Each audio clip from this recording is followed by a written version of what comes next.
الحمد لله والصلاة والسلام على من لا نبي بعده ومن والاه. السلام عليكم ورحمة الله. Ikhwan al-Kiram, vous vous souvenez du hadith, plusieurs versions, un qui est rapporté par Al-Bukhari ou Muslim, où le messager d'Allah sallallahu alayhi wa sallam sortit pour informer les compagnons quelle nuit sera la nuit du destin. Naam, la nuit où Allah tabaraka wa ta'ala a destiné toutes choses, la nuit de la sagesse. إنا أنزلناه في ليلة المباركة إنا كنا منذرين فيها يفرق كل أمر حكيم. Regarde, barakallahu fik, le fait que deux hommes se querellèrent, le hadith rapporté par Al-Bukhari et Muslim, informe que Shaitan lui a fait oublier. Shaitan me l'a fait oublier.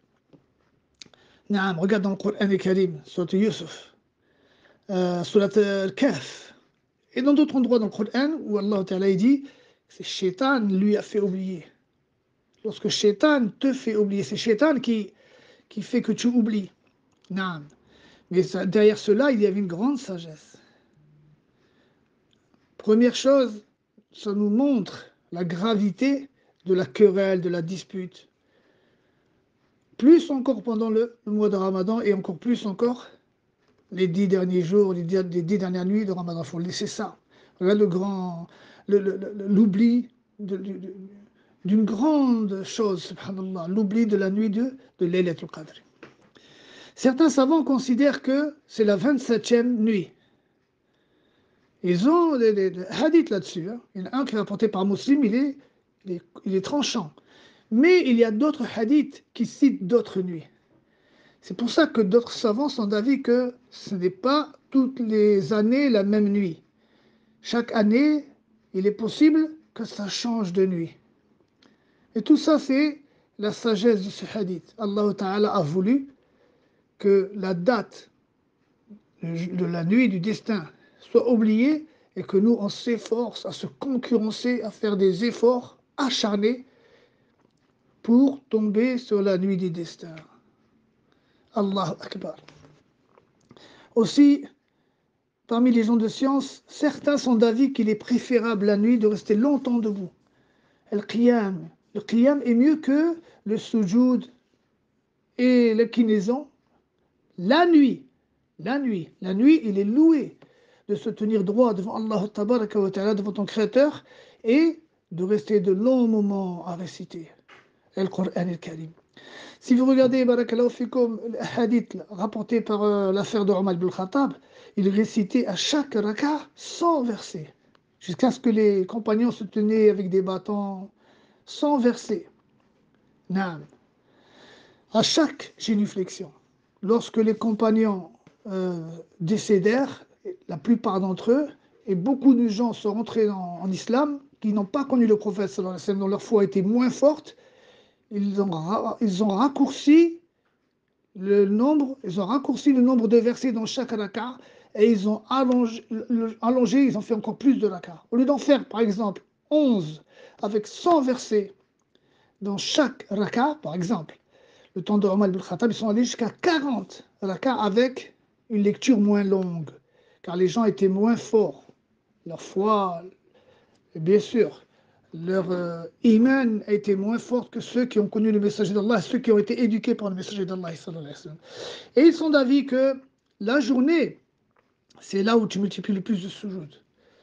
Ça ne veut pas dire qu'on néglige les prosternations, non, mais le mieux, c'est de longs moments debout à réciter le Coran et à invoquer Allah tabaraka wa ta'ala. Combien de fois on a vu des pieux prédécesseurs répéter un seul verset? Combien de fois on a vu dans Athar un verset qui, pour eux, on dirait que c'était la première fois qu'il avait entendu, alors qu'il l'a lu des centaines, des milliers de fois, ce verset. Mais à ce moment-là, lorsqu'il le récite, il a eu un impact sur lui à la méditation, et il répète ce verset, il répète jusqu'au matin.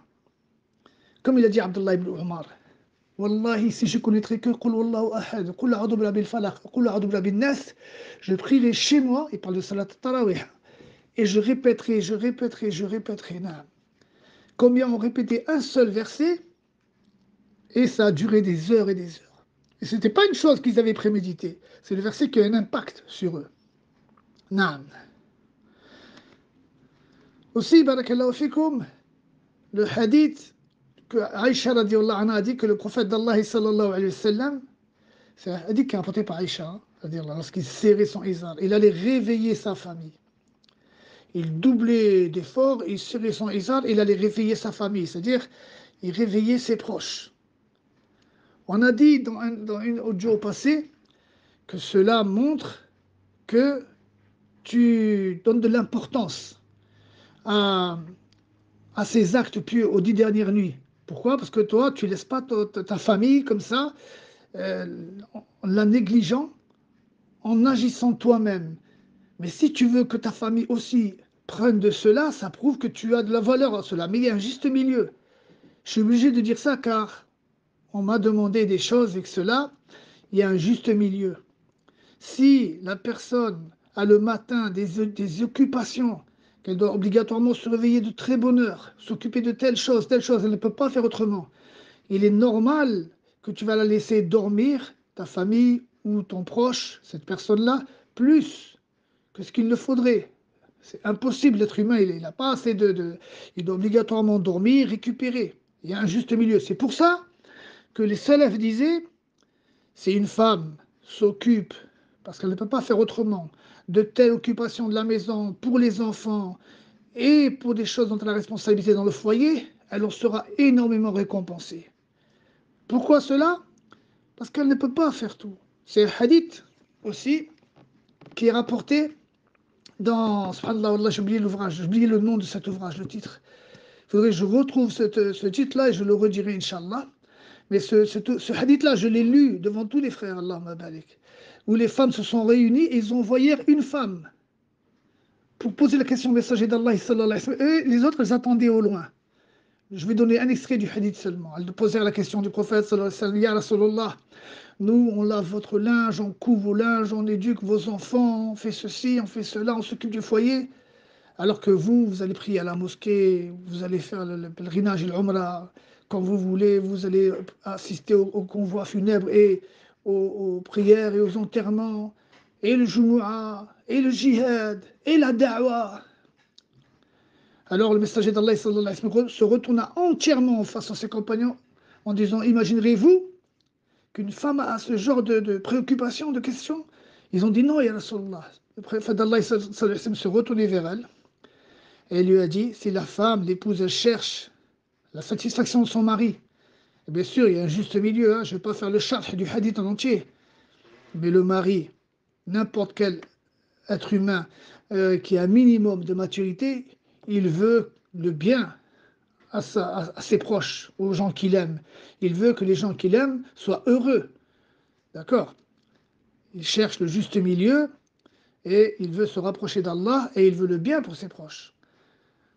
Alors si elle cherche la satisfaction de son mari, quand il y a des accords, elle cherche son accord, quoi que le mari fasse, elle aura la même récompense. Quand il va à la mosquée, quand il prie salat janaza, lorsqu'il va faire telle et telle chose, c'est pour ça qu'Allah dans le Coran il dit وَلَيْسَ ذَكَرُ كَالْأُنْثَى. Et le garçon n'est pas comme la fille. Pourquoi? Parce que Imran, elle attendait un garçon pour qu'il va au temple, pour qu'il va adorer Allah, pour qu'il va lire, pour qu'il fait telle et telle chose. Et lorsqu'elle naquit, elle ne s'attendait pas que ce soit une fille. Parce qu'elle a dit, je te le consacre pour toi. Je te le consacre pour qu'il se consacre aux adorations dans les temples, etc. etc. Et lorsqu'il naquit, elle a dit, en fait, j'ai mis au monde une fille. Wallahu a'lam bima wada'at, wa laysa dhakaru kalunsa, wa inni sammaytuha Maryam. C'est là où, barakallahu fik, on voit bien que c'est pas pareil l'homme et la femme.